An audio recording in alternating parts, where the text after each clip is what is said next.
Bonjour, chers amis.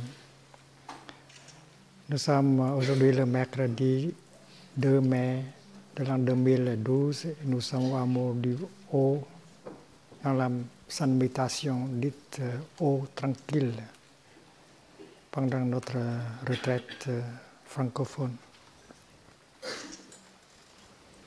Nous avons parlé l'autre jour de la pratique comme une culture de l'esprit. Il faut comprendre qu'il faut savoir comment notre esprit fonctionne pour pouvoir bien pratiquer. C'est par cette raison-là que dans le bouddhisme, la psychologie est quelque chose de très important.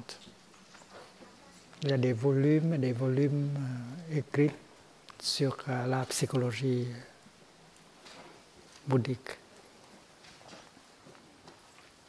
Et dans le bouddhisme, on parle de la conscience en termes de semences, de graines, très intéressantes.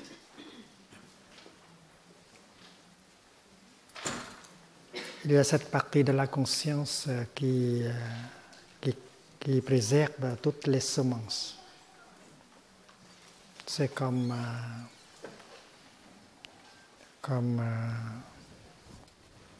un disque dur dans votre ordinateur qui préserve toutes les données, les informations. Et dans notre conscience, connaissance, il y a cette partie appelée le tréfonds.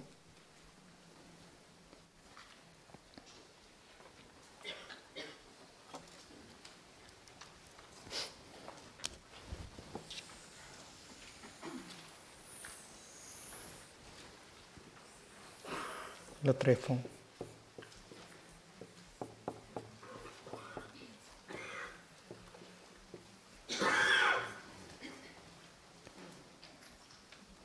Le mot sanskrit, c'est alaya. Store consciousness. Le tréfonds, c'est un terrain qui cache, qui préserve toutes les semences.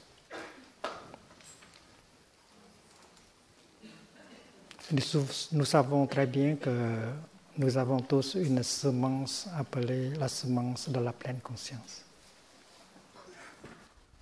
Elle est enfouie ici. Avec la pratique de la pleine conscience, on peut faire grandir cette semence en nous. On sait que la semence de la pleine conscience est une source de bonheur. C'est parce qu'avec la pleine conscience, on peut entrer en contact avec les merveilles de la vie qui peuvent nous nourrir, nous guérir, nous donnent beaucoup de joie. C'est pourquoi la pleine conscience est une source de bonheur. Et nous avons tous une graine de pleine conscience en nous. Et la pratique nous aide à faire grandir cette graine. Et chaque fois que nous avons besoin de l'énergie de la pleine conscience, on peut toucher cette graine et il y a de l'énergie de la pleine conscience pour nous. Nous avons aussi la graine de la concentration, la graine de la vision profonde. Et tout cela sont des graines, des bonnes graines, des graines positives. Et on appelle cela la nature de Bouddha, la nature de l'éveil, la nature de l'amour en chacun de nous. On n'a pas à aller chercher ailleurs. Il est là dans le tréfonds. Il y a aussi des graines négatives, comme la jalousie, comme la peur, comme le désespoir. Ils sont tous là.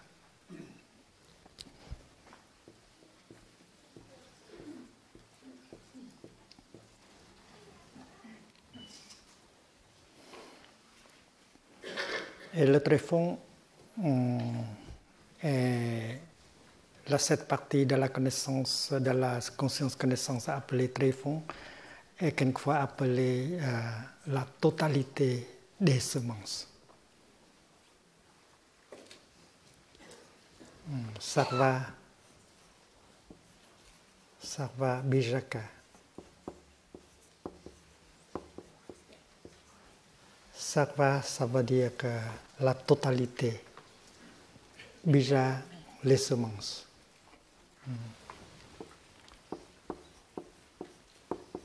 Nhất thiết chủng thức.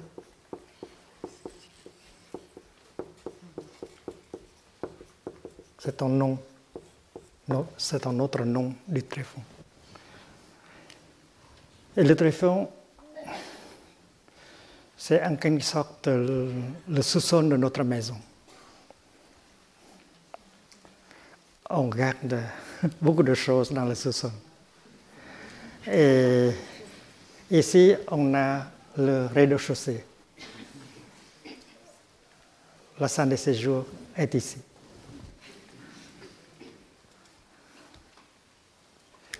Et ici, c'est le mental. La conscience immédiate. Et le tréfonds, c'est la conscience enfouie.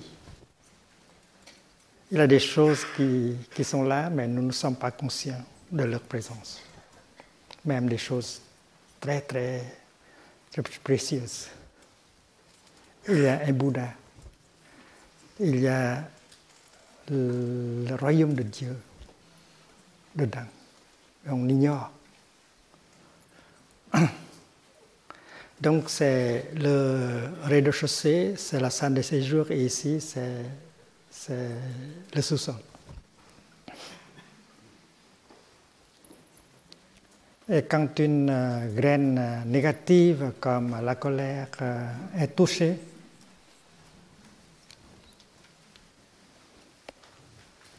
on vient de dire quelque chose, on vient de faire quelque chose qui peut toucher la graine de la colère ici.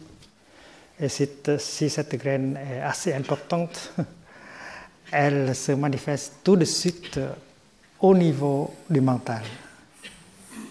Une zone d'énergie appelée colère.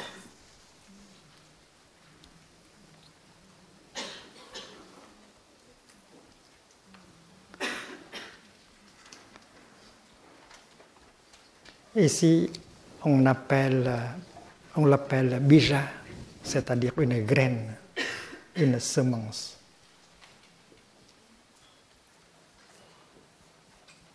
Graine. Chủng tử.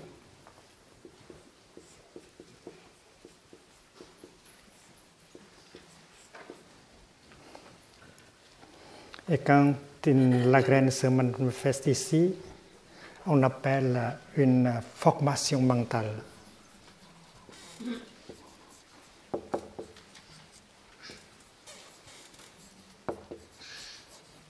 Tâm hành.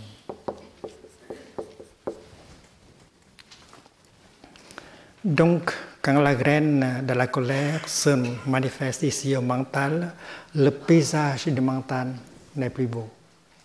Ce n'est pas agréable.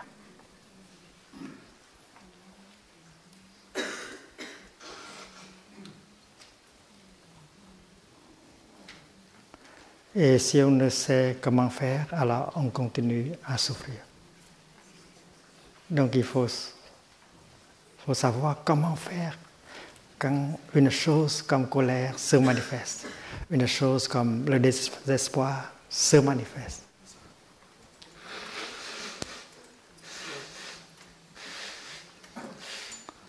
Si on laisse la colère s'installer longtemps dans le mental, à la base, elle a la chance de grandir. C'est dangereux aussi. C'est pourquoi on doit apprendre une méthode pour pouvoir aider la formation mentale dite colère de retourner aussi vite que possible à sa place originelle dans le tréfonds. Et cela fait partie de la pratique appelée la diligence juste.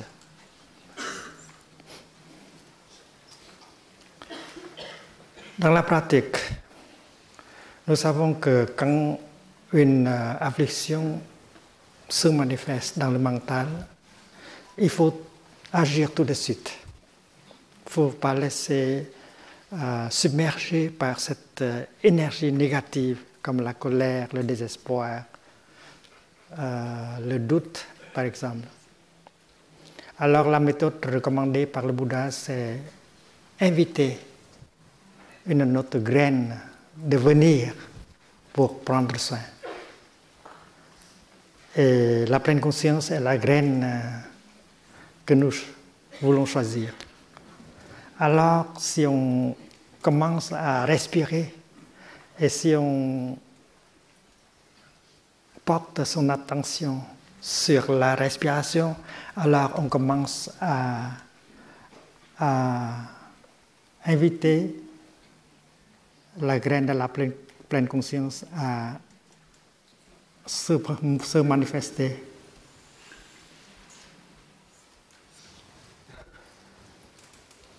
Il faut 2-3 secondes pour que ça devienne, la graine de la pleine conscience devienne une énergie. Et le voilà dans la salle de séjour, 2 sortes d'énergie. Premièrement, l'énergie de la colère et deuxièmement, l'énergie de la pleine conscience. Et la pleine conscience est là, c'est pas pour combattre, pour supprimer la colère.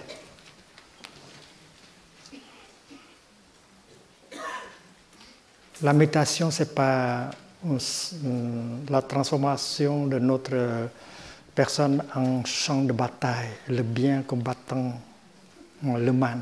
Ce n'est pas cela. C'est parce que vous êtes la pleine conscience, vous êtes aussi votre colère.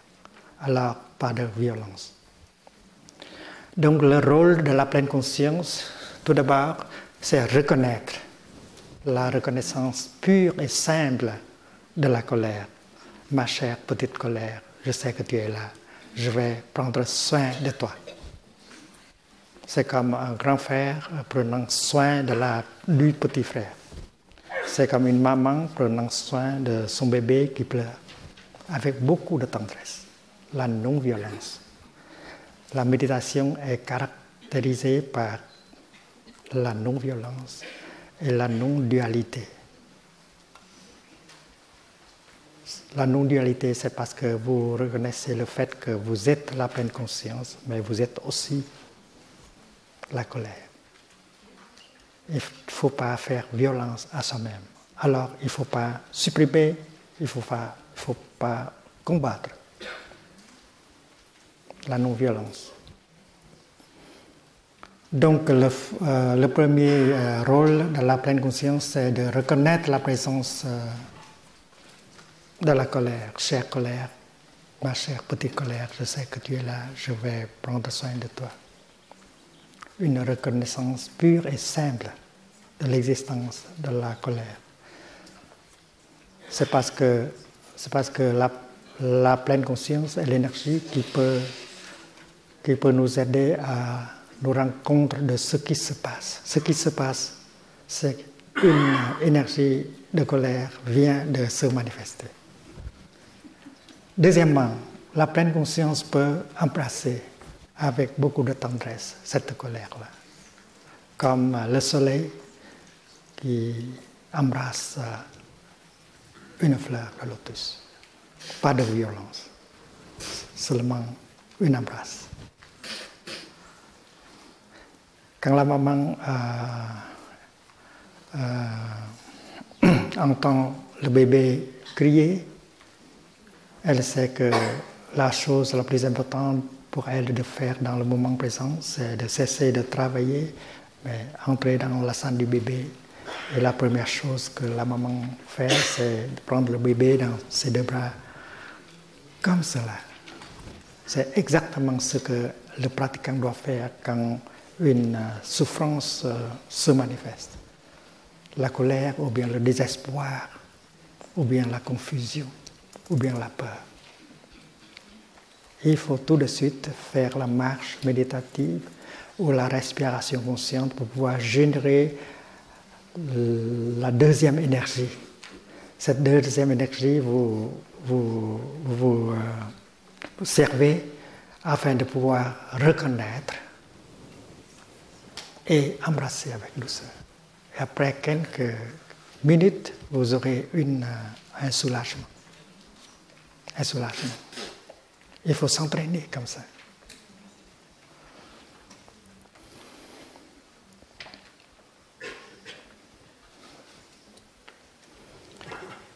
Et si vous pouvez le faire, vous pouvez aider l'autre personne à faire cela.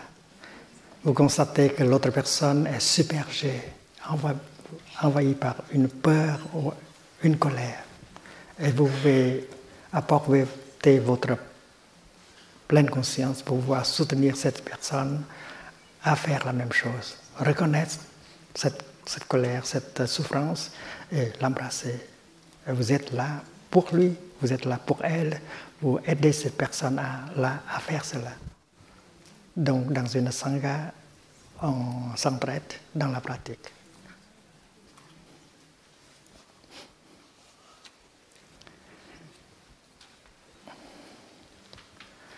Et une autre chose que vous pouvez faire, c'est aider cette formation mentale dite colère à retourner à sa place de base.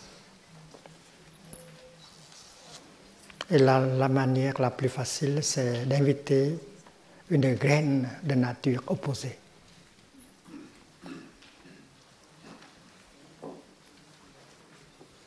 Comme la compassion. C'est parce que vous avez une graine de compassion en vous. Et si la graine de compassion est touchée, alors elle se manifeste en formation mentale. Et la compassion se manifeste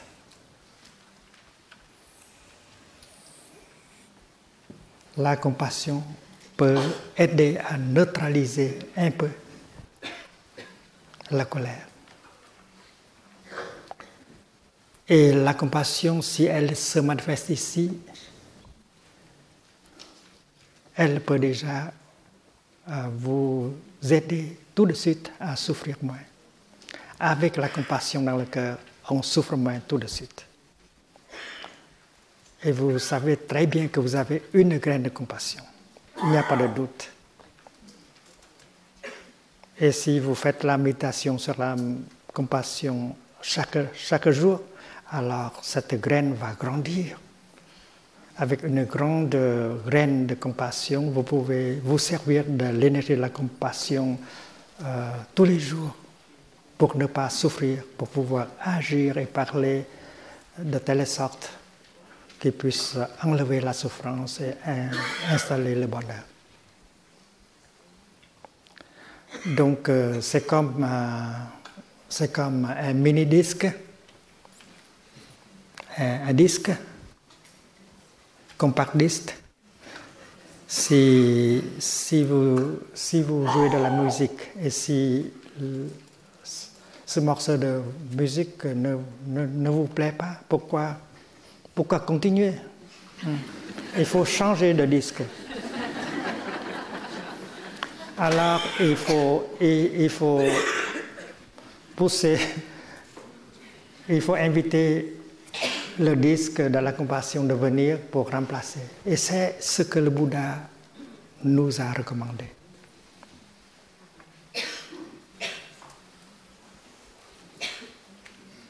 Il faut changer le disque. Il faut pas continuer comme ça. Et vous avez des disques de bonne qualité en vous. Vous avez la compassion, vous avez l'amour, vous avez la joie, vous avez le bonheur, vous avez la non-discrimination. Vous avez toutes sortes de bonnes graines en vous.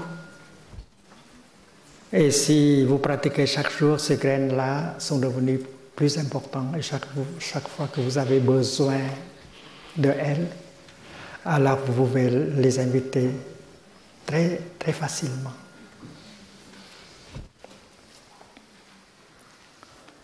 Donc la diligence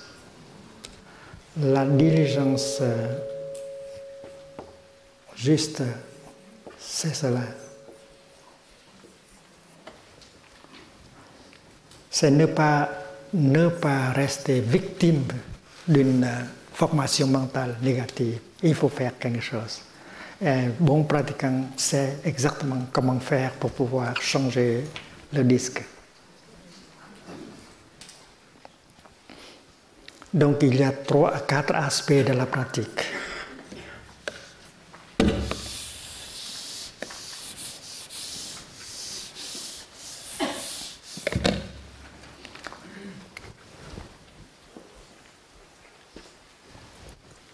Le premier aspect de la pratique, c'est que les mauvaises graines, les graines négatives, il faut arranger pour qu'elles puissent dormir tranquillement là-bas. Il ne faut pas leur donner une chance de se manifester. Un bon pratiquant doit organiser sa vie de telle sorte que les mauvaises graines ne sont pas arrosées chaque jour. Si vous vivez dans un environnement plein de colère, plein de désespoir, alors vous avez beaucoup de... les mauvaises graines ont beaucoup de chances d'être arrosées. C'est pourquoi il faut choisir un environnement où les mauvaises graines ne sont pas arrosées chaque jour. Et vous pouvez parler à votre partenaire. Et vous pouvez vous arranger. C'est une sorte de traité de bonheur, traité de paix entre vous et lui et elle. Vous dites ceci, chérie, tu sais que j'ai des mauvaises graines en moi. J'ai la graine de colère, de jalousie. Et si tu dis quelque chose pour arroser ces graines-là, je vais souffrir. Et comme je souffre, tu ne peux pas être heureux.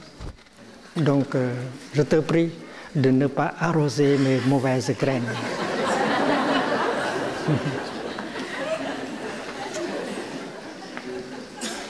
Et chérie, je sais que tu as aussi ces graines-là. Je fais le vœu de ne pas arroser ces graines en toi. Alors on peut signer.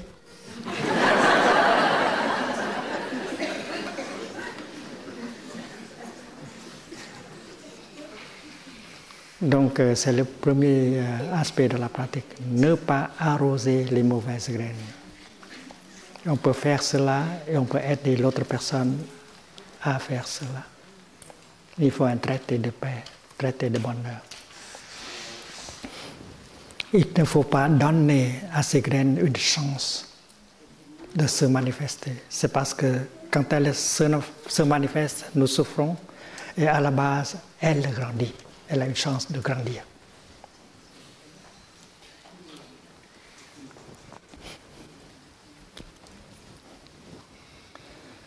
Ne pas donner une chance aux graines négatives. Deuxièmement, si il arrive que la graine négative est déjà manifestée, faire quelque chose tout de suite pour aider la graine pour aider la formation mentale à redevenir graine. Le plus tôt possible. Et vous pouvez faire cela en invitant des bonnes graines à se manifester. Quand vous écoutez un enseignement du Dharma, par exemple, vous arrosez beaucoup de bonnes graines en vous. Et quand les bonnes graines se manifestent là, alors la colère, le désespoir, ils reviennent à leur place originale. Et on peut aider l'autre personne à faire cela. Lorsqu'on constate que l'autre personne est sous l'emprise d'une formation mentale négative comme la colère, le désespoir, on doit faire quelque chose pour aider cette personne à sortir. Alors on peut regarder cette personne, on peut reconnaître des bonnes graines en elle et on dit quelque chose pour pouvoir arroser cette graine-là. Et l'effet peut être immédiat. L'autre personne peut sortir très vite. C'est parce que vous avez aidé à arroser la bonne graine en elle.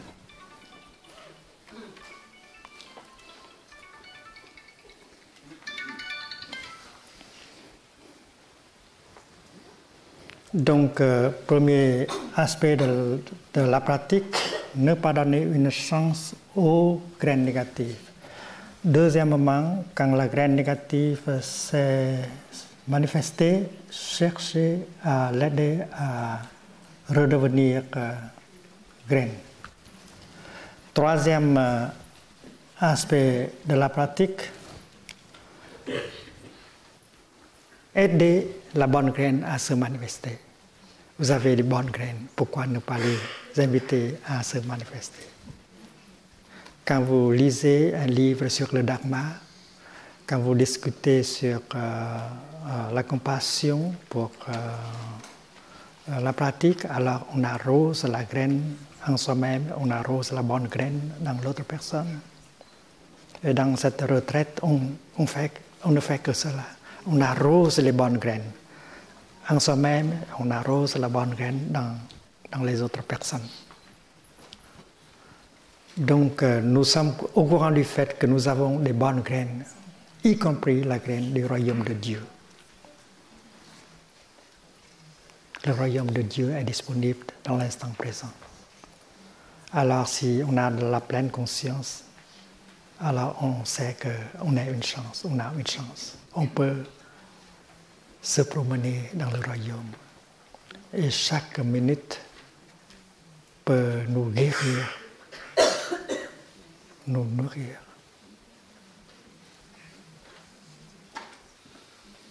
Qu'est-ce qu'on a fait de sa vie?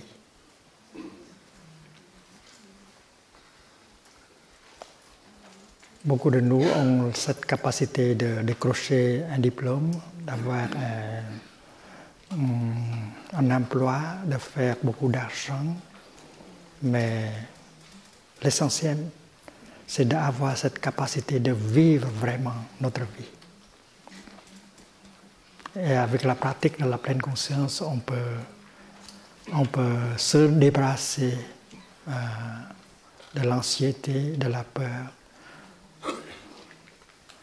On peut s'installer dans le moment présent afin de pouvoir toucher en profondeur les merveilles de la vie qui appartiennent au royaume de Dieu, à la terre pure du Bouddha, et vivre en profondeur avec joie chaque moment. La marche méditative, c'est un des moyens qui puissent nous aider à vivre comme cela. Le royaume de Dieu est maintenant ou jamais. Et vous faites partie du royaume. Le royaume est en vous. Dans l'Évangile, le royaume de Dieu est décrit comme une sorte de graine une graine de moutarde. Non seulement dans le bouddhisme, on parle des graines, mais dans le christianisme, on parle des graines aussi. Semer les graines.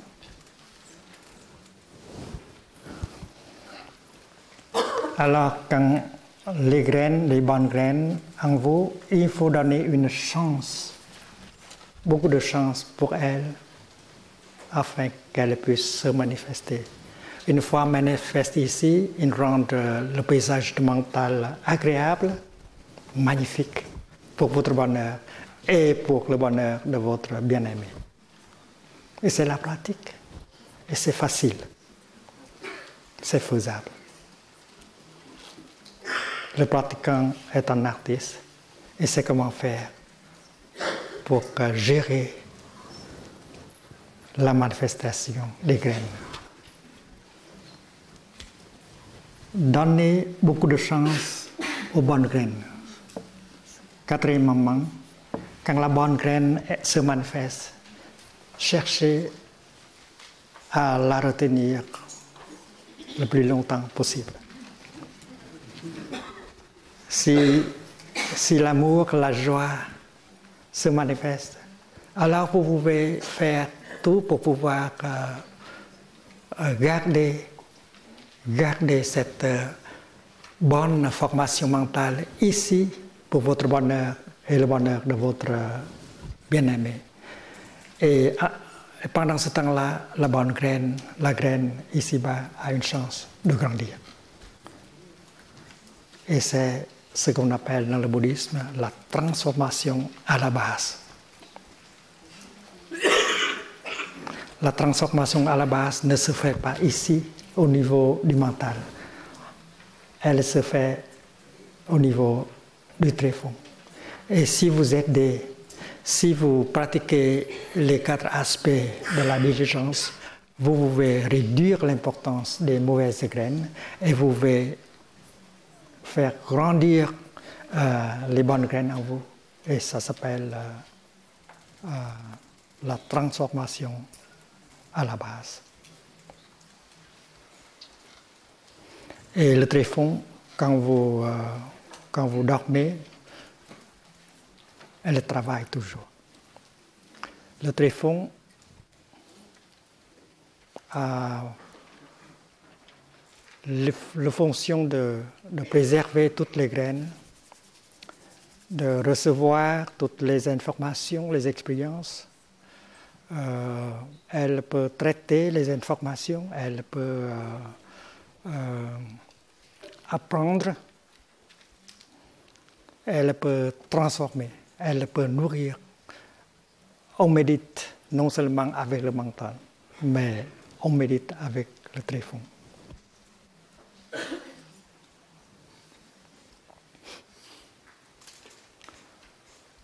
Donc, si la bonne graine a une chance de se manifester, alors on tâche de la garder ici le plus longtemps possible pour son bonheur et pour le bonheur de l'autre.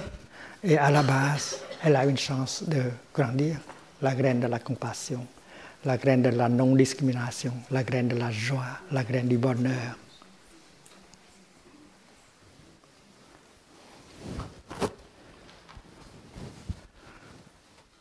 Quand j'étais novice, j'ai dû apprendre par cœur le nom de toutes les graines. Dans les écoles du bouddhisme, chaque école nous enseigne la même chose, il y a des graines.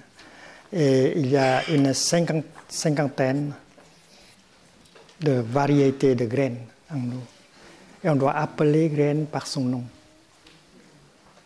Pour que chaque fois qu'une graine se manifeste, on peut l'appeler par son vrai nom. Si c'est de la jalousie, on sait que c'est la jalousie. J'inspire, je sais que la jalousie vient de se manifester en moi. Et je souris à ma jalousie. J'embrasse ma jalousie. J'ai demandé à le frère Fabli à copier la liste des formations mentales. Est-ce que c'est prêt? Pas encore prêt.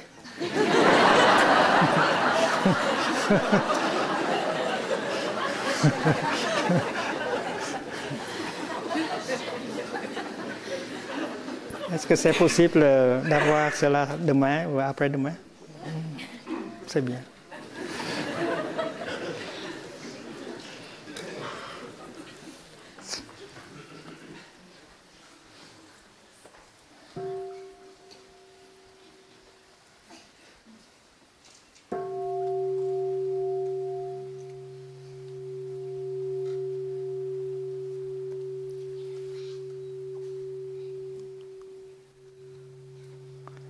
Donc, le quatrième aspect de la pratique est d'aider à la bonne formation mentale de rester le plus longtemps possible, que la joie demeure. C'est cela, que la joie demeure. Et en pratiquant, c'est comment faire. Donc, au village du Prunier, on parle de l'arrosage. L'arrosage, c'est la pratique de chaque jour. On arrose seulement les bonnes graines, on n'arrose pas les mauvaises graines. Et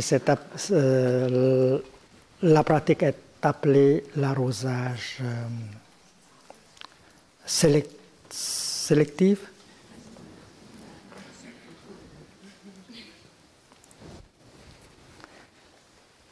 Et quand on signe le contrat, alors on sait comment arroser les graines dans soi-même et les graines dans l'autre personne.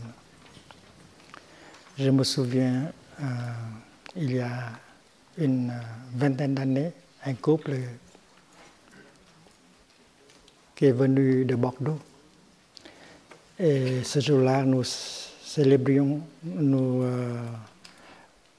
c'était l'anniversaire de la naissance du Bouddha, Vesak. Et j'ai donné un discours un enseignement sur l'arrosage positif. Et j'ai constaté que la dame a pleuré pendant tout l'enseignement. Et après l'enseignement, je suis venu parler avec le monsieur et j'ai dit seulement quelques mots. Cher ami, il me semble que votre fleur a besoin un peu d'arrosage.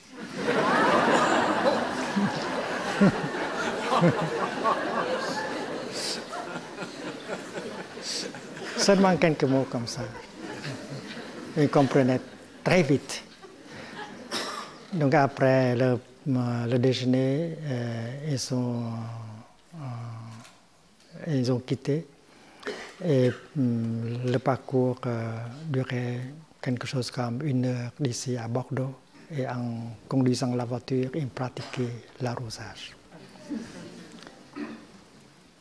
Et quand le couple arrivait à la maison, elle était complètement transformée, très joyeuse. Et les enfants étaient surpris. Le monsieur connaissait la pratique, mais il ne pratiquait pas. Il avait besoin d'un maître ou bien d'un frère ou une sœur dans la pratique pour la rappeler de la pratique.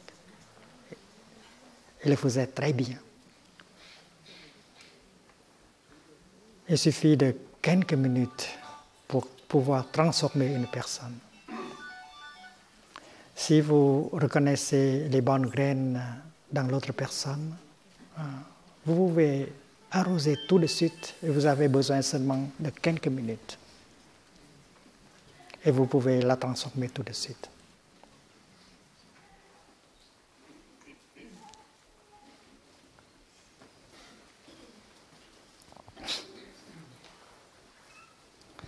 les mauvaises graines, les graines du désespoir, de la colère, si on les laisse arroser plusieurs fois chaque jour, elles vont devenir trop importantes. Et elles amènent beaucoup de souffrance. Et quand elles sont puissantes, elles essaient de forcer la porte pour entrer dans la salle de séjour. Pendant le jour, on tâche de les supprimer, mais pendant la nuit, dans le rêve, elles arrivent. Notre pratique, c'est de établir une sorte d'embargo ici.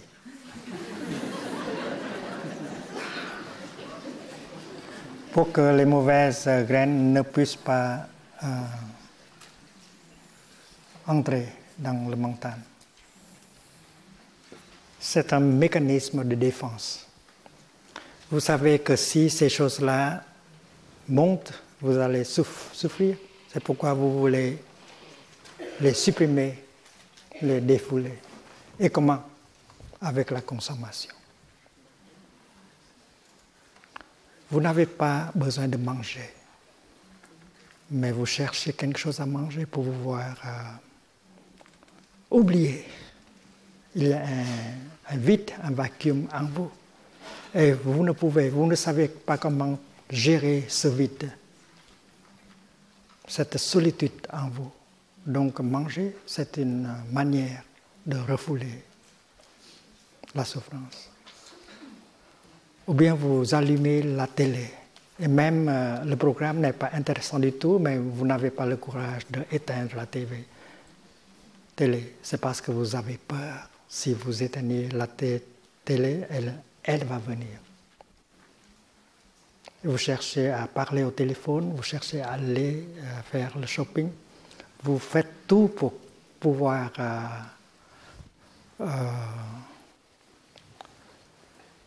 supprimer, empêcher votre douleur de se manifester. L'embargo, le refoulement. Et la plupart de nous adaptent cette pratique. On consomme, ce n'est pas parce que l'on a besoin, mais parce qu'on a peur de ce qui est là dans le tréfonds. On consomme pour pouvoir couvrir des couches et des couches de consommation. Et c'est cette société de consommation reflète le problème de nous tous. On consomme pour pouvoir oublier, mais on ne peut pas oublier. Pendant la nuit, elle se manifeste en cauchemar. Alors, ce que le Bouddha a suggéré, c'est enlever cet embargo. Il faut laisser la souffrance de se manifester pour pouvoir les reconnaître et pour pouvoir les embrasser. La pratique consiste à reconnaître la souffrance et embrasser la souffrance.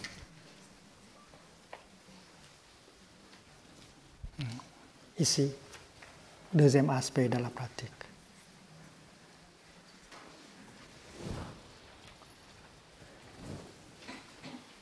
Si on ne sait pas, si on ne connaît pas la pratique, on risque d'être submergé par la douleur. Mais si on connaît la pratique, on n'aura pas peur.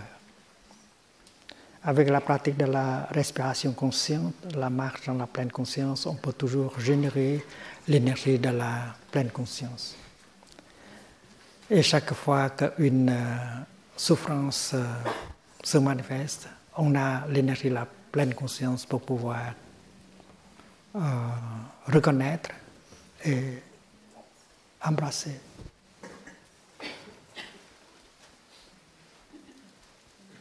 La maman, quand l'enfant pleure, elle prend l'enfant dans ses bras avec beaucoup de douceur. Elle ne sait pas qu'est-ce qui ne va pas avec l'enfant. Mais le fait qu'elle le prend dans ses bras avec beaucoup de douceur peut déjà apporter un soulagement à l'enfant.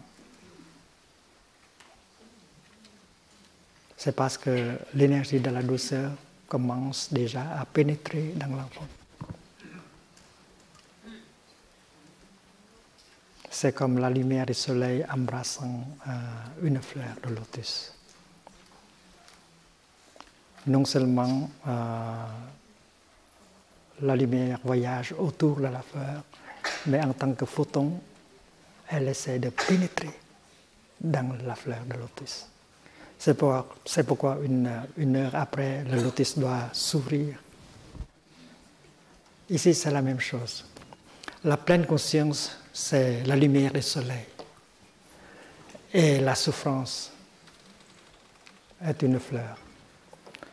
Et le soleil de la pleine conscience embrasse tendrement et pénètre petit à petit dans la zone de la souffrance. Et c'est pourquoi un soulagement peut être possible juste après quelques minutes. Et après 2 ou 3 minutes, la maman va découvrir qu'est-ce qui ne va pas avec son bébé. Et comme ça, avec la pleine conscience, la concentration, on va pouvoir regarder et voir la nature et les racines du mal, de la souffrance. Et on peut régler cela facilement. Donc, pour ne pas avoir de la peur vis-à-vis de notre souffrance, il faut être muni, armé par l'énergie de la pleine conscience. Et vous pouvez rentrer à la maison sans peur pour prendre soin de la souffrance en vous. Si on continue à installer l'embargo, alors une situation de mauvaise circulation va se produire. Notre fichier ne circule pas bien.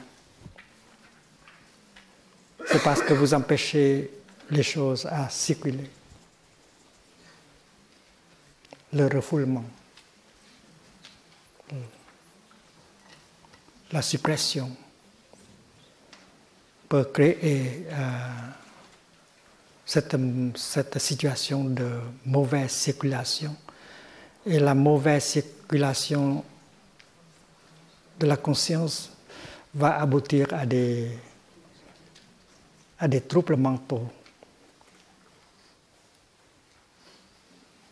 des symptômes de troubles de maladie mentale, la dépression, la psychose et des choses comme ça. C'est très dangereux. Donc il faut écouter le Bouddha, il faut enlever l'embargo et laisser la douleur monter.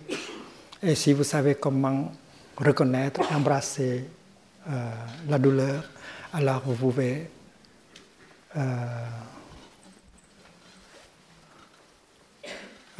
faire venir un soulagement. Et après cela, la douleur est affaiblie. 10%, 5%, 15%. Et après cela, elle va retourner à sa place, à la base. Vous avez un soulagement. Et après cela, elle va retourner à sa place. Et comme ça,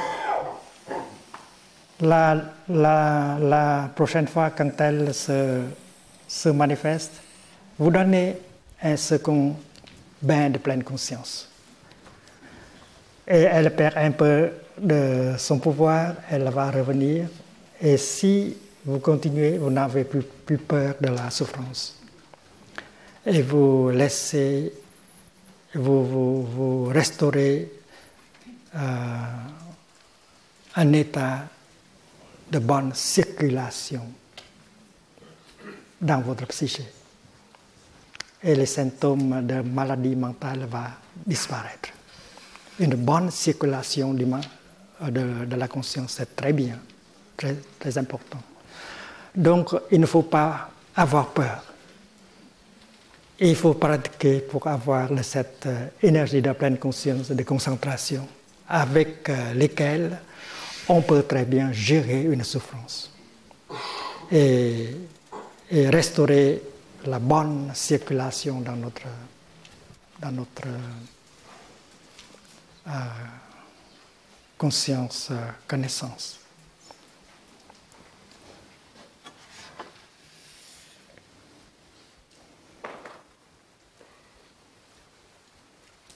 Et si vous pouvez faire cela pour vous-même, vous pouvez aider l'autre personne à faire la même chose.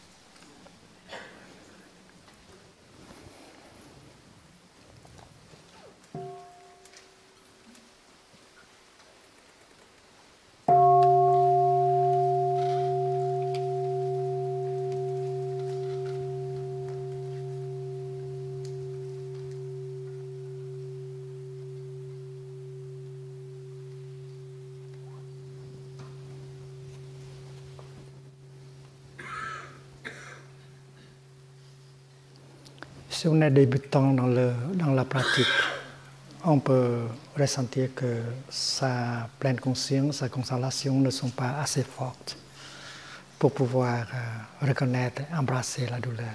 Alors on a besoin de l'énergie de groupe, alors nous avons besoin d'une sangha, d'une communauté de pratique, dans laquelle chaque personne sait comment respirer, marcher, s'asseoir, afin de générer cette énergie dans la pleine conscience. Alors si on vient à sa sangha, on peut se servir de cette énergie collective afin de pouvoir reconnaître et embrasser notre colère sans peur, embrasser notre souffrance sans peur. Chers sangha, chers frères et sœurs dans la pratique, voici ma douleur, voici mon désespoir. Aidez-moi à l'embrasser, s'il vous plaît. Et vous pouvez vous servir de cette énergie collective. C'est pourquoi dans le bouddhisme, on parle de la prise de refuge dans la sangha.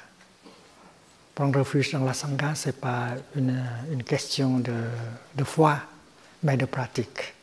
C'est parce que la sangha peut vous procurer de cette énergie collective pour la transformation et guérison. C'est pourquoi chaque pratiquant doit tâcher de construire une sangha chez lui, chez elle, pour maintenir la pratique.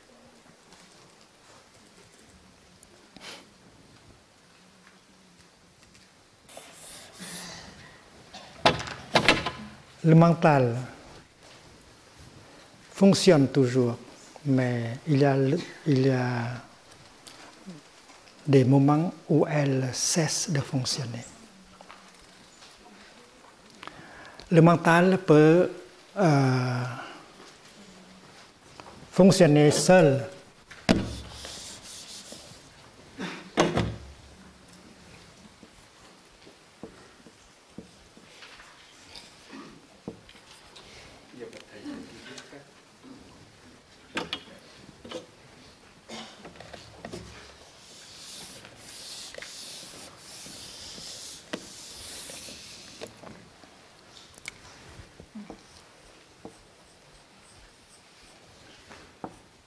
Ou en coopération avec les autres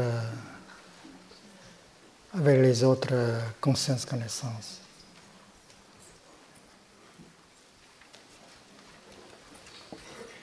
Associés. il y a les cinq autres consciences. Conscience de l'œil, du nez, de la langue, des oreilles et du toucher. Le mental peut fonctionner en coopération avec la vue, l'odorat, le toucher, etc. Cela est appelé mental associé. Et elle peut fonctionner seule. Ces 5 portes peuvent être fermées et elle fonctionne seule. Et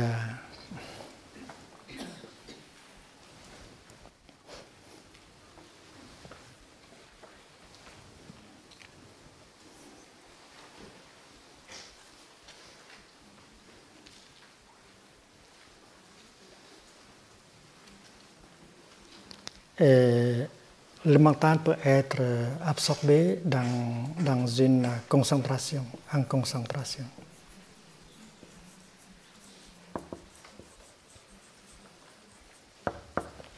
Dans la concentration profonde, elle n'écoute plus, elle ne voit plus, elle ne reçoit aucune information de l'intérieur ou bien de l'intérieur. De l'intérieur, il y a des semences qui essaient d'entrer. En dehors, il y a des bruits, des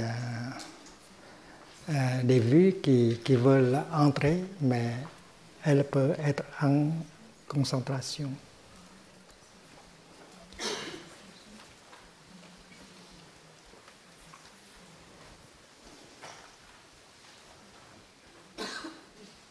Định trung ý thức, ngũ cầu ý thức, gọi là độc đầu ý thức.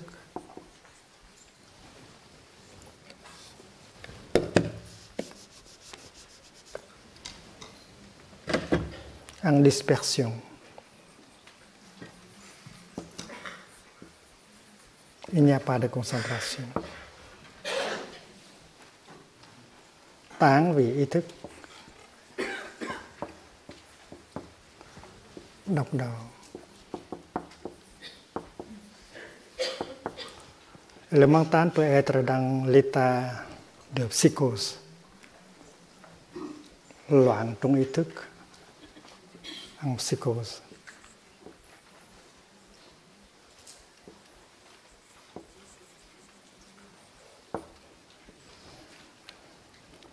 Loạn trong ý thức.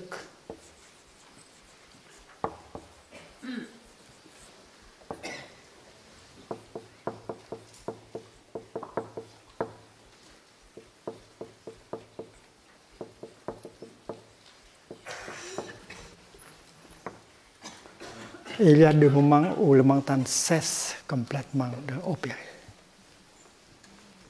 Il y a une concentration quand le mental cesse complètement d'opérer. Et quand vous dormez sans rêve, le mental cesse de fonctionner. En rêve, mộng trong ý thức.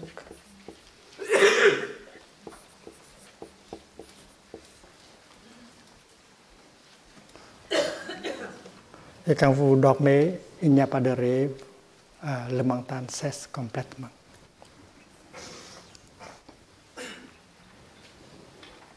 Et entre le mental et le tréfonds, il y a une autre fonction de connaissance, de conscience. Elle est appelée manas. C'est quelque chose comme le moi. L'illusion du moi. Et le mental se pose sur cela pour fonctionner. Le moi est fabriqué par une série de graines négatives. Et parmi lesquelles il y a la discrimination. La discrimination entre moi et non moi. Je ne suis pas toi, tu n'es pas moi.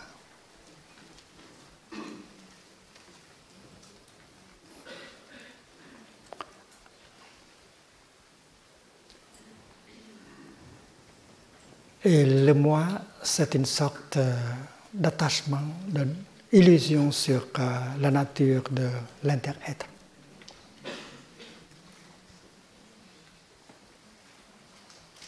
Une perception erronée de la réalité.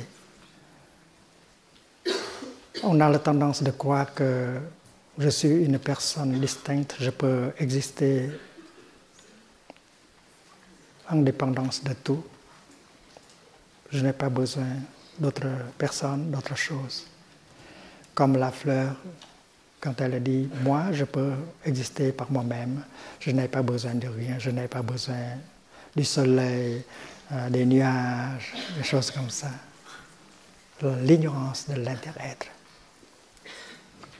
Et le manas est caractérisé par les 4 choses. La première chose, c'est la poursuite du plaisir.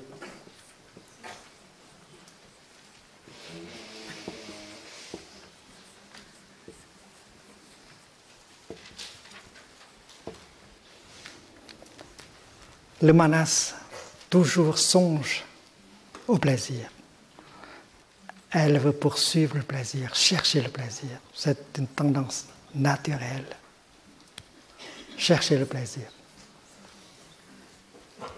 Deuxièmement, éviter la souffrance.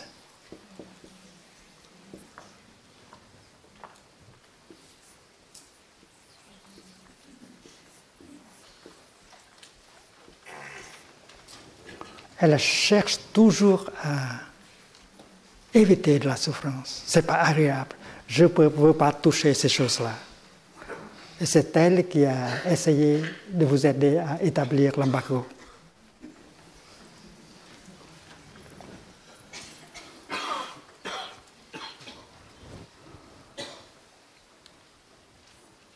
Et c'est le mental qui est en train de regarder en profondeur dans le manas, pour analyser, pour voir qu'est-ce que c'est que la nature du manas.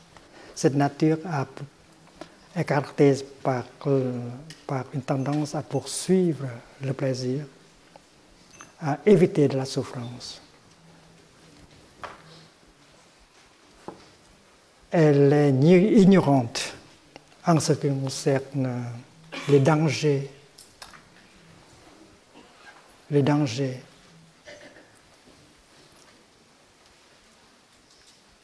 concernant le plaisir. Ignorer, elle ignore les dangers du plaisir.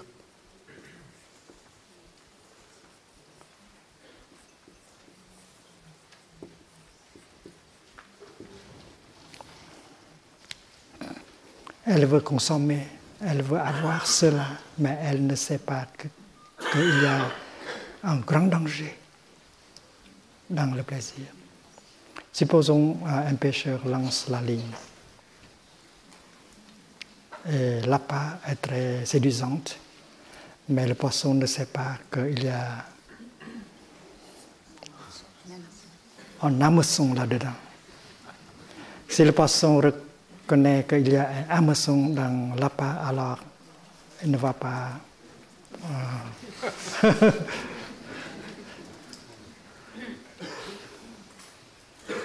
Donc, c'est le manas. Manas veut poursuivre le plaisir, mais il ignore les dangers de la poursuite du plaisir. Manas est en nous. Et quatrièmement, elle ignore le bienfait de la souffrance.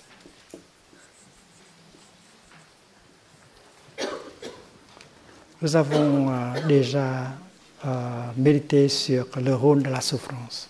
La souffrance est le compost qui est nécessaire pour nourrir les fleurs. La souffrance est un élément non-bonheur qui est nécessaire pour pouvoir faire le bonheur. La compréhension de la souffrance va donner de la compassion, qui est un élément de base du bonheur. Donc, le manas cherche toujours le plaisir, évite toujours la souffrance, il ignore les dangers de la recherche du plaisir, et il ignore aussi le bienfait de la souffrance. Mais le mental, avec la méditation, le mental peut voir et cherche à changer cette mauvaise, cette perception erronée au fond de notre tréfonds. Donc le rôle du mental, c'est de regarder en profondeur et révéler au manas ce qui est bien dans la souffrance. La souffrance est nécessaire, indispensable au bonheur. C'est comme la droite est nécessaire à la gauche. On va voter bientôt.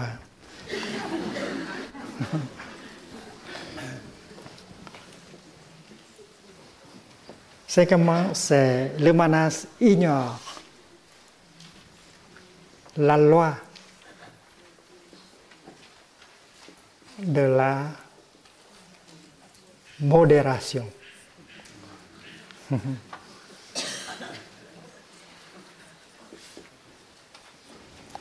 C'est pourquoi le mental doit l'aider, doit offrir de la lumière pour que Manas puisse savoir. Alors, une pratique, c'est pour pouvoir transformer ces choses négatives, et avec la pratique, le Manas va se transformer en une sorte de sagesse, appelée la sagesse de la non-discrimination. Manas est la discrimination, est l'ignorance. Vô phân biệt trí, la sagesse de la non-discrimination.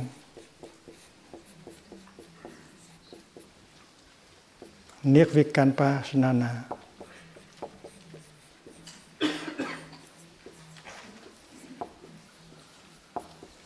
Jnana, c'est la sagesse.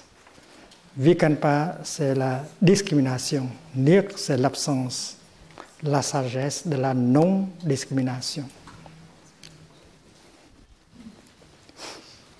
Et c'est quelque chose qu'on peut concevoir. Si on n'a pas de discrimination, l'amour c'est possible, très vite. Et la paix est possible tout de suite. Regardez mes mains. Cette main n'est pas cette main. Elle a un nom différent. La main droite, la main gauche.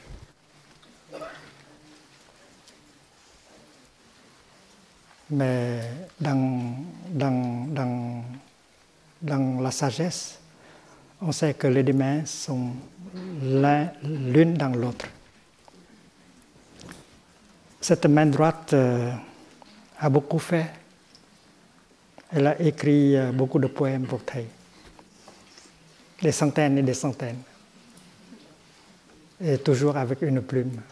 Jamais sur une machine à écrire ou ordinateur, sauf un poème. Ce jour-là, j'avais un poème à délivrer, mais il n'y a pas de plume. J'étais à la maison d'un ami et il avait une machine à écrire. Donc j'ai utilisé une enveloppe ancienne et j'ai écrit ce poème avec les deux mains. Le petit buffalon court après le soleil. Et tous les autres poèmes étaient écrits par la main droite. Et la main droite peut faire bien de choses comme inviter la cloche à sonner, et faire de la calligraphie, mais elle n'a pas de complexe de supériorité sur la main gauche. Elle ne dit jamais, main gauche, tu n'es bon à rien.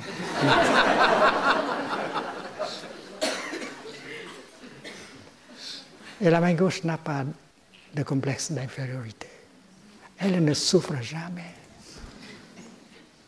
C'est parce qu'elle a de la sagesse de la non-discrimination. C'est pourquoi les deux mains sont toujours ensemble, avec beaucoup de bonheur, de coopération. Donc la sagesse de la non-discrimination est en nous.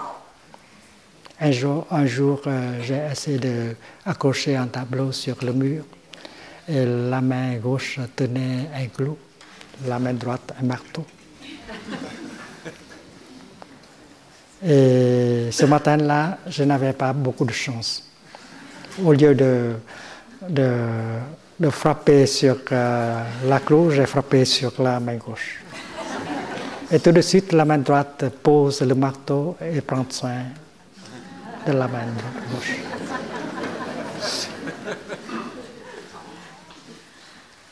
Comme elle se soigne elle-même, c'est parce qu'elle sait que je suis la main droite, mais je suis aussi la main gauche.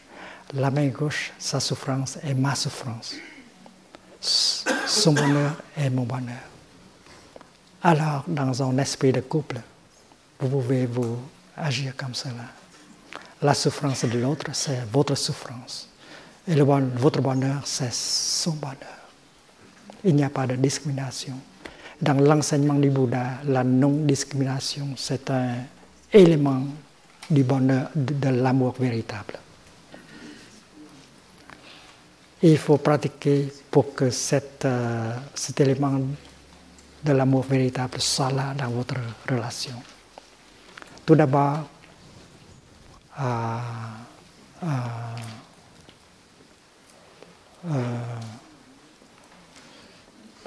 la bonté, la fraternité aimante.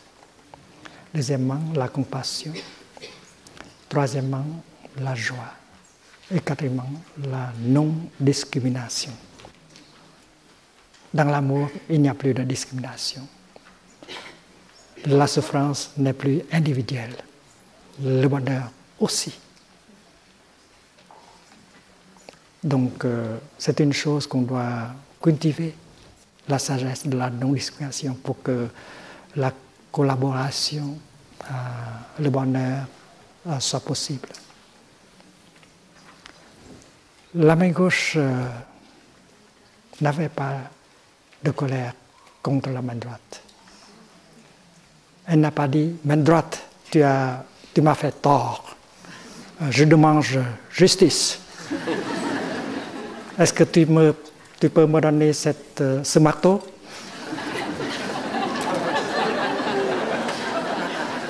Non, elle ne dit pas des choses pareilles. C'est parce que la sagesse de la non-discrimination les habite tous les deux.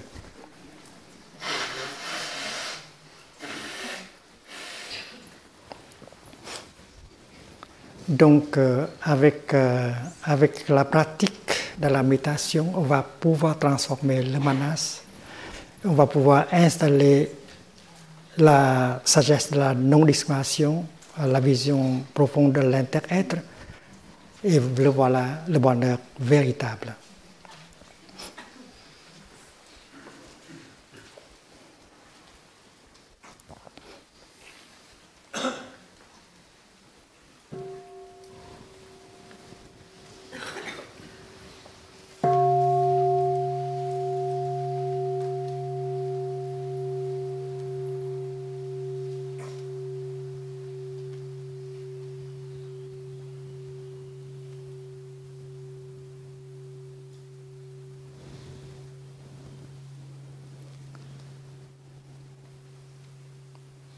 Au village de Brunier, dans le passé, nous avons essayé de faire venir des groupes de Palestiniens et d'Israéliens venir pratiquer avec nous. Et la pratique de l'écoute profonde, l'écoute du parler aimante était très importante. Pendant la première semaine, la pratique c'est pour reconnaître la souffrance et embrasser la souffrance. De respirer, de marcher pour pouvoir être en contact avec les bonnes choses de la vie en nous et autour de nous. Et à partir de la deuxième semaine, on est ici initié à la pratique de l'écoute profonde. Un groupe est invité à parler, à dire à exprimer sa douleur, son désespoir, essayer d'utiliser une sorte de langage qui puisse aider l'autre groupe à écouter. C'est parce que quand on écoute, si on ne sait pas comment écouter, alors ce que l'autre personne dit peut arroser des graines de colère, d'irritation. C'est pourquoi il faut essayer de dire avec un langage aimante. Et c'est la pratique du 4e entraînement à la pleine conscience. Vous devez nous dire tout ce qui est dans votre cœur, toutes sortes de souffrances et désespoir, vos enfants, vos adultes. Il faut nous dire tout et nous allons essayer de vous écouter. Et l'autre groupe pratique l'écoute profonde, l'écoute compassionnée. Nous écoutons avec seulement un but, de donner à l'autre personne, à l'autre groupe, une chance de souffrir moins. Ils ont besoin de s'exprimer. Et si nous savons comment écouter, alors on peut apporter un soulagement et l'autre groupe de personnes peut souffrir moins. Et c'est ce qu'on appelle la pleine conscience de la compassion. La pleine conscience de compassion. Vous écoutez l'autre personne, votre partenaire, ou votre fils, ou votre papa. Vous savez que cette personne-là a beaucoup de souffrance en elle. Et vous allez jouer le rôle du bodhisattva, de l'écoute profonde, pour aider cette personne à souffrir moins. Et vous devez pratiquer la pleine conscience de la compassion. Et c'est ceci. J'écoute seulement avec un but, un seul but. C'est d'aider l'autre personne à s'exprimer pour qu'elle puisse souffrir moins. Il faut garder cette idée, cette conscience vivante tout le long de l'écoute. Donc, même si l'autre personne dit des choses qui ne sont pas vraies, vous n'allez pas interrompre.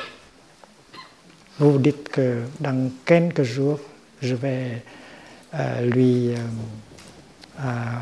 procurer des informations pour qu'elle puisse corriger sa perception, mais pas maintenant. Pas maintenant. Maintenant, c'est seulement l'écoute. Et si vous êtes protégé par la pleine conscience de la compassion, alors la graine de l'irritation, de la colère en vous ne seront pas touchés. C'est le bodhisattva qui vous protège. Le bodhisattva en forme d'énergie, l'énergie de la compassion. Et tout le long de l'écoute, vous vous dites, j'écoute avec un seul but, c'est aider l'autre personne à s'exprimer pour pouvoir souffrir moins. Une chose seulement. Et vous respirez, et vous entretenez cette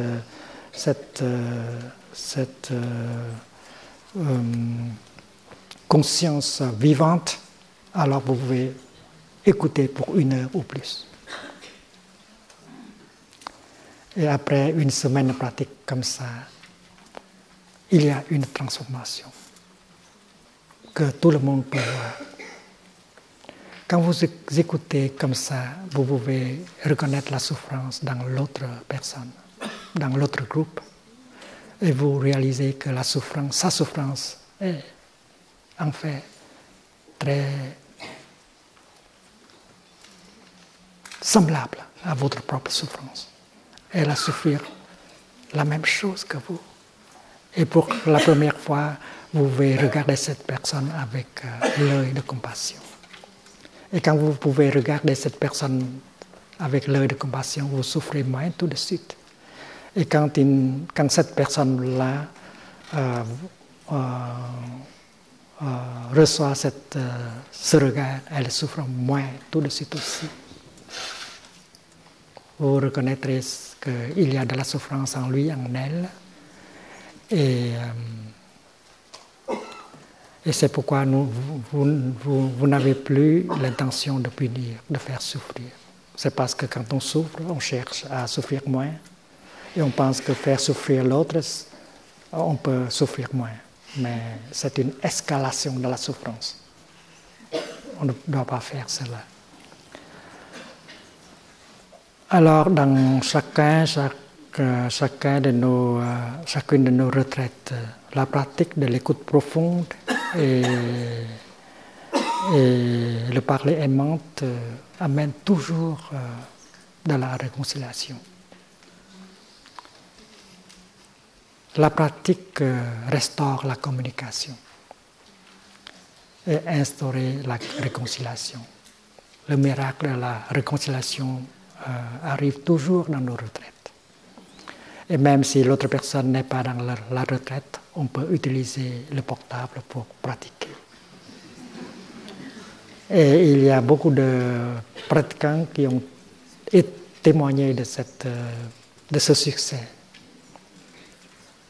en utilisant le parler, le langage de l'amour. Il y a un monsieur qui a dit ceci, Thầy, avant la retraite. J'avais l'impression que je ne peux pas parler à mon père comme ça. Mais après 5 jours de retraite, les bonnes graines en moi sont arrosées. Et hier soir, j'ai téléphoné mon papa. Et soudain, j'ai trouvé que c'était possible pour moi de parler avec lui avec le langage aimant. Et c'est pourquoi il a ouvert son cœur et nous avons parlé et nous sommes déjà réconciliés. Et cela arrive toujours dans nos retraites. Il faut quelques jours seulement pour reconnaître la souffrance dans l'autre personne, pour utiliser le parler aimant, pour aider l'autre à s'exprimer, à souffrir moins et pour restaurer la communication. Donc le 4e entraînement à la pleine conscience, c'est un instrument formidable pour restaurer la communication et instaurer la réconciliation. Chers amis, le village de Prunier, c'est une sorte de fleur. Je me souviens qu'en 1939, quand j'avais 13 ans, j'ai vu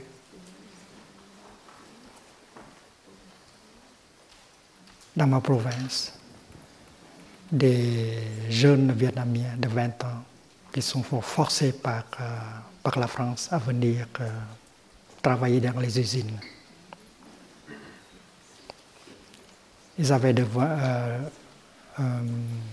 besoin d'une main-d'œuvre. Les jeunes Français sont engagés dans l'armée. La France a déclaré la guerre avec l'Allemagne. Et j'ai vu des jeunes Vietnamiens forcés à venir pour travailler dans les usines, fabriquer des armes, des fusils. il y a beaucoup de souffrance. Et puis, de 1947, la guerre entre la résistance vietnamienne et les Français ont causé beaucoup de dégâts, beaucoup de souffrances. Des dizaines de milliers de jeunes Français sont venus au Vietnam pour tuer et pour être tués.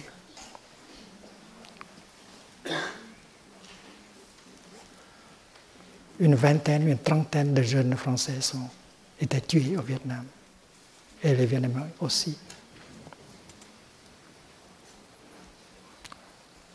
En 1954, j'étais déjà enseignant du Dharma à l'Institut bouddhiste à Saigon. Et les accords de Genève ont été signés. Et les soldats français qui ont survécu la guerre commencent à se retirer du Vietnam. Et quelques-uns sont venus à Mapagut pour dire au revoir. Je me souviens qu'en 1947, 2 jeunes soldats français sont venus à la Temple-Mère où j'étais novice. Ils ont pris le riz, tout le riz qui existe dans le temple. Ils étaient très maigres. Ils ont pu attraper le paludisme. Je ne sais pas si ces deux jeunes soldats français sont encore vivants ou non. Ils doivent être 90 ans maintenant. S'ils sont vivants, peut-être ils étaient morts au Vietnam.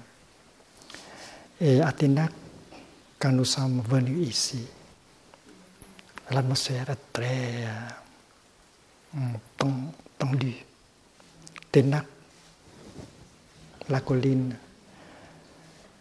des Allemands ont fusillé beaucoup de Français ici même, dans la résistance.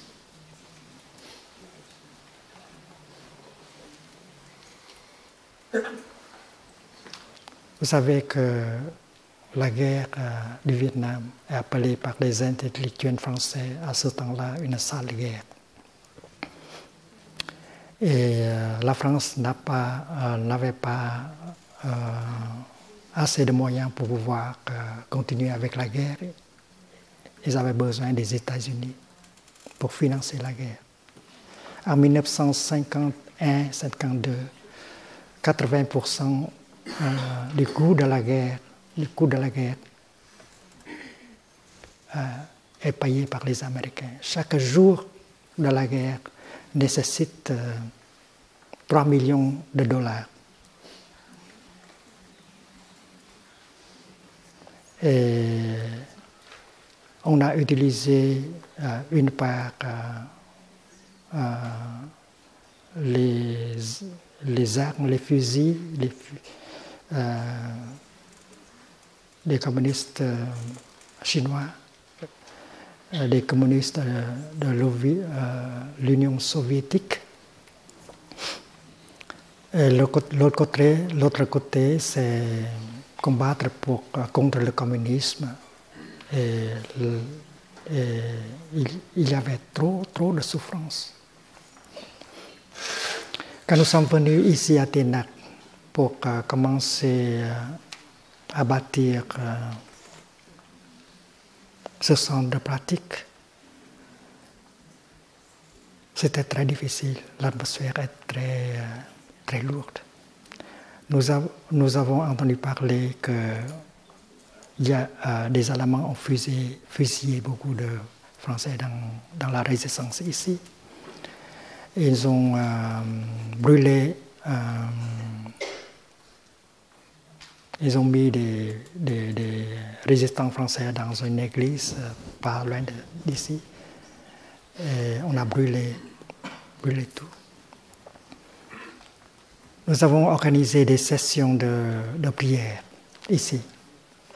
Nous avons pratiqué l'assise de méditation, la marche méditative. On a essayé de générer l'énergie de la compassion, de la compréhension. Et puis, les Français sont venus, les Allemands sont venus, et les autres. Vous savez que chaque été, beaucoup de gens sont venus de partout du monde. Il y avait une 50aine de nationalités pratiquant ici en été. Et c'est très émouvant de voir les Français, les Allemands font de la marche méditative ensemble, les Vietnamiens aussi. Et nous avons transformé la souffrance en joie, en paix. On a utilisé la boue de la souffrance, de la violence, pour pouvoir bâtir la fraternité, la paix et le bonheur. Donc, ça fait déjà 30 ans depuis que l'on commence la pratique. Et aujourd'hui, nous célébrons le 30e anniversaire du village de Prunier. Et vous pouvez voir que le village de Prunier, c'est une sorte de fleur. Et nous avons eu besoin de la boue, la souffrance, pour pouvoir nourrir cette fleur. Maintenant, il y a des centres de pratique un peu partout dans le monde. En Allemagne aussi, l'Institut européen du bouddhisme appliqué, des centres de pratique importants aux États-Unis, à Hong Kong, en Thaïlande, un peu partout. Et nos pratiquants ont formé beaucoup de sanghas un peu partout dans le monde, des milliers de sanghas un peu partout. En France, il y a des centaines de sanghas déjà.